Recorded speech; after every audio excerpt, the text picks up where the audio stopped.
Spell memorization ability to increase, that's really nice. And leveling Anna up.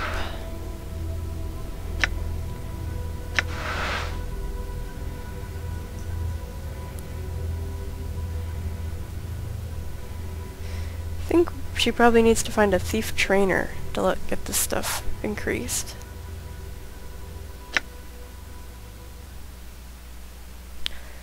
And let's see, you can memorize more spells. Oops.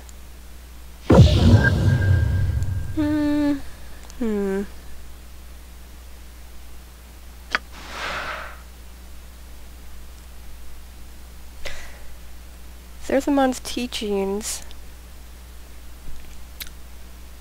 allows the channeling of anger into streams of unerring missiles that quickly strike those who oppose you. Magical missile strikes the target for 36 points of damage with no saving throw possible. Extra magic. Nice. I think we'll actually maybe even use that instead of chromatic orb. 1 to 10 points. Actually, that's still pretty good.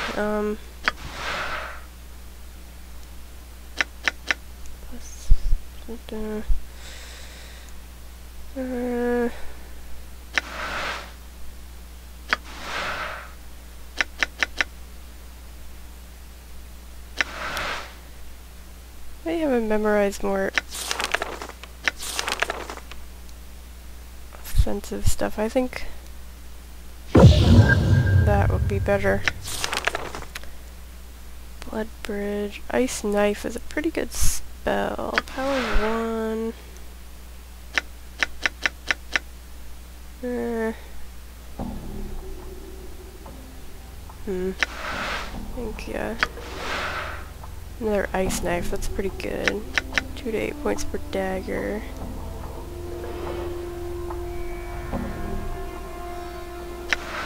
Yeah. There's not a whole lot of spells available. This isn't really a... At least the way I'm playing this is going to be a magic-heavy game. Okay. Vorten. You see a Harmonium officer. He gives you a bored look as you approach. He's probably got a Harmonium halberd there in his hand. He gives you a bored look. Greetings, citizen. Measure 3 Vorten at your service. I don't mean to be rude, but I am only on duty and have no time for questions. If you would like information, go talk to Ebb Creekneys. And Ebb Creekney's the one in the, I think he was in the Gathering Dust Bar. Oh, Smoldering Corpse Bar. Last... Yeah, okay, so this is still part of the city. Done. Sebastian. Oh, okay. Why is it doing that? You see an older man in elegant robes. He has bright eyes and a warm smile. He gives you a slight bow as you approach. Good day, Cutter. I am Sebastian. How may I serve you? Greetings to you as well. He stops in mid-sentence as he notices your scars. You see his eyes travel along them, and his eyebrows arch in surprise. He returns his gaze to you. I was about to ask you what I could do for you, but there is no need. I think I see why you came to see me. Are you saying you can help me with the scars? He smiles at you and shrugs his shoulders. Perhaps, Cutter, perhaps. He leans forward and begins to examine your scars carefully. He runs a finger along several of them, mumbling to himself. Finally, he looks up at you. Yes, Cutter, I can help you. I cannot cure you, but I can alleviate the worst of your condition. What's your price? Yes, the price. He begins stroking his chin and stares at you. You get the impression you are being weighed somehow. He seems to come to some sort of decision. I have a job I think you could perform. What's that job? I have signed a contract with a certain creature. I am no longer able to fulfill the contract. It is beyond my abilities. However, the creature will not release me from the contract. Instead, it has threatened me with death unless I fulfill the contract. And you want me to solve the problem. Yes, I cannot do it myself. My reputation demands that I fulfill the contract or face the consequences. I'm at your mercy in this regard. Will you help me? What were you contracted to do? He shakes his head. I cannot reveal that information. Cutter, I am magically bound not to. That is why people come to me. They know that if I accept a contract, it will be handled with discretion. Well, at least tell us what kind of creature. And a Bishai. Named Grosek. He pauses to gauge your reaction. I know this is a difficult task, but one I think you can handle. Will you do it? Take it under consideration. Ask some questions. Yeah, I had a talking skull and he was kidnapped. Can you help me? He stares for some time before answering. A skull. Well, if I were to hazard a guess, I would say that your skull is now in possession of the Master of the Bones. Which means you should get yourself another skull. Where can I find this Master of the Bones? He glances about nervously. A ruined house somewhere in this ward leads to his demise. I've never seen that word before. I assume it's similar to abode. I know nothing more. You can actually see a hint of fear in his eyes. Let's speak of another subject. No, we're gonna press the issue. He frowns and glances about for a moment. His name is Lothar, and he does not appreciate the attention of others. I know nothing of him, and can answer no questions about him. Just speak on another subject. No. Come back and talk to you later, Xanthia. All right. Okay, so the purpose of this device is unknown. It appears to be the same sort of drawbridge-like contraption. Lower ward. And we had a journal entry that said Reek's curse would be the upper ward. Someone in a fat balding man in orange.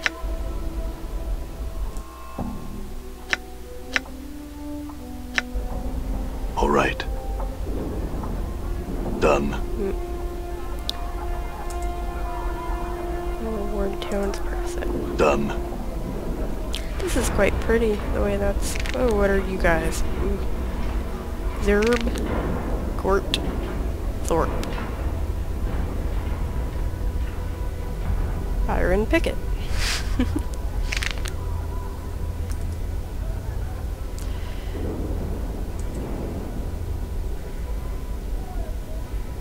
they eating out of those barrels, or what?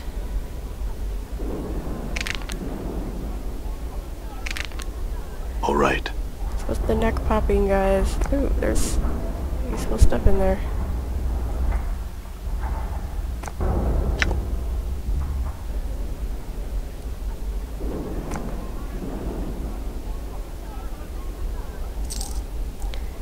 And talking to them. This huge creature stands over 9 feet tall. Rippling muscles support its massive frame. It seems to be engaged in conversation with 2 similar creatures next to it. It turns at your greeting and begins to look about. After a moment it looks down and notices you. A look of confusion crosses its features. What you want of Zerb? It gives you an apologetic look and shakes his head. Zerb not speak language well. Sorry. You talk Thorpe. Okay. Creature is huge, standing over 9 feet tall. He looks down at you and gives you a friendly smile. What you want, Smalley? You got question, maybe Thorpe got answer. What can you tell me about this ward? He stares at you for a moment. Thorpe not know. Thorpe new here. Thorpe here for fun. What kind of fun? He barks out a laugh and smiles at you. Thorpe here with friends. He gestures at the nearby Thocola. I guess that's what they are. We gonna barsh a flying lizard. He lets out a roar and begins to pound his chest with fists the size of hams. Flying lizard? He nods his head, then begins to make crawling motions.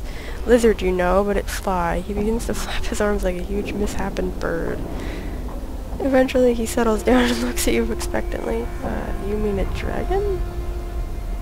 He snorts and raises to his full height. Thorpe good, but he's not that good. Someday Thorpe went to brash dragon. He stares off into the distance with a longing expression, then sighs. But this not that day. You know what I think he might be talking about is the Abishai, and in that case, we could agree to help, Sebastian, and then we could hire these guys to kill the creature, I forget if he had a name. I don't think so. Not a dragon, what are you talking about? Thorpe not remember what Xanthia called it. It lizard tall as Thorpe, walk on back legs, got wings, got claws, red in color. Abashai, yeah. Abashi. Updated my journal. His eyes light up. He gives you a joyful smile as he nods his head. Flying lizard, Thorpe and friends, barsh real good. Thorpe be warrior of stature then, Xanthia accept apology. What's this about Xanthia and an apology? Thorpe take friends to tavern last night. Thorpe get stinking drunk. Fall on Xanthia's table. Spill drinks all over her. He looks embarrassed. Xanthia says she not accept apology unless Thorpe be warrior of stature.